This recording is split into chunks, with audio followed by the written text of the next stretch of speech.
This is Moors Strike for American Money, 1904. Performers in Morocco at the fair take up modern methods to secure demands.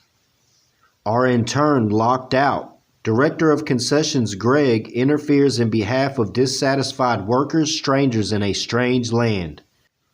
The war has been carried out into Africa. At the World's Fair, and 17 Moorish performers employed in Morocco have struck. More than that, the striking Moors have refused to vacate the premises for strikebreakers, and in this refusal, they have been temporarily supported by Director of Concessions Greg and the Exposition Management. What the Moors have struck for, or what their grievances are, is enveloped in a haze. But the main thing is that they refuse either to work or to go out into the cold, unfilling world and seek new jobs. And that when the concessionaire thrust them out of the walls of Morocco, the Exposition Management put them back and told the concessionaire that he must feed and lodge them until further notice. There was no performance in the native theater at Morocco either yesterday afternoon or evening, not because there were no performers on the grounds, but because the performers refused to go on and do their turns. George Hobbs, manager of the concession at Morocco, stated yesterday that he had engaged other Oriental talent and that the show would be on by today. Mr. Hobbs stated that several of the Moorish performers engaged at the theater as gun and sword twirlers, snake charmers, jugglers, magicians, and dancing girls had become disaffected because they were not paid in American money instead of Spanish money. Although their contract stated that they should be paid in the latter, the disaffection, he was of the opinion, had been fomented by rival concessionaires on the pike, and it spread until the men presented an organized front and intimidated others who were willing to work, including the dancing girls, to join them in the strike. Ultimatum issued.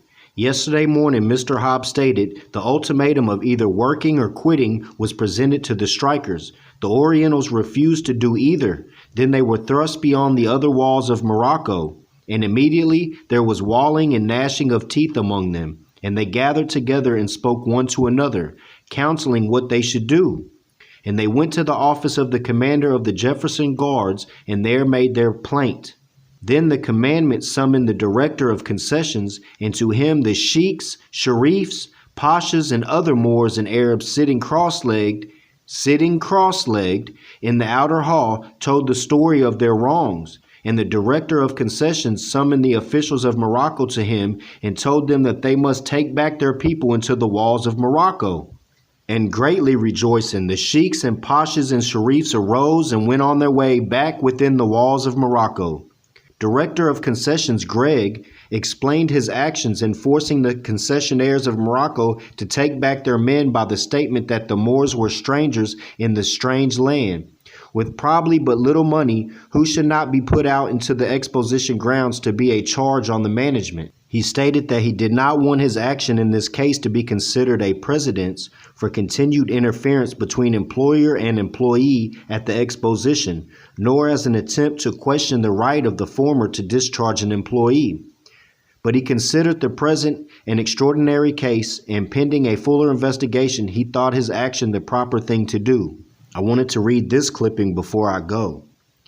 Yet none dared touch Morocco, for Tangier and Qatta are the keys of the world's highway. So that invasion of the Moorish Empire would have raised Armageddon, and the troubled seas of diplomacy surely never beheld so rich a derelict.